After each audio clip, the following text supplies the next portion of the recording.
ఇవాళైతే మనం లెమన్తో పులిహోర అయితే చేసుకుందాం, వచ్చేయండి.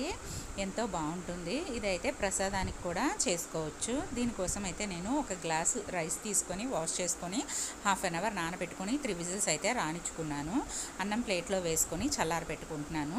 లెమన్ కూడా స్క్వీజ్ చేసుకొని రసం తీసుకొని పక్కన పెట్టుకున్నాను. పోపు కోసం ఆవాలు, జీలకర్ర, ఎండుమిర్చి, కరివేపాకు, మినపప్పు, శనగపప్పు, మెంతులు, పల్లీలు అన్నీ వేసుకొని తాలింపు అయితే వేసుకుంటున్నాను.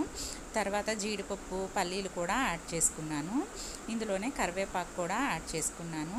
సన్నగా చాప్ చేసుకున్న అల్లం, చిల్లీ కూడా యాడ్ చేసుకొని ఫ్రై చేసుకుంటున్నాను.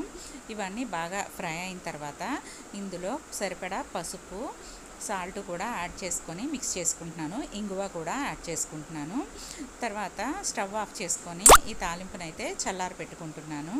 ఈ తాలింపు బాగా చల్లారిన తర్వాత మనం చల్లార పెట్టుకున్న రైస్ను కూడా ఇందులో యాడ్ చేసుకోవాలి. ఇలా యాడ్ చేసుకున్న తర్వాత ఈ పోపు అన్నం బాగా మిక్స్ అయ్యేలాగా కలుపుకోవాలి. ఇలా కలుపుకున్న తర్వాత నేను 2 లెమన్లు అయితే స్క్వీజ్ చేసి పెట్టుకున్నాను. ఈ రసం కూడా ఇందులో యాడ్ చేసుకుంటున్నాను. ఇలా యాడ్ చేసుకున్న తర్వాత మిక్స్ చేసుకొని సాల్ట్, లెమన్ పులుపు సరిపోయిందో లేదో చెక్ చేసుకోవాలి. అంతే, మనకి పులిహోర రెడీ.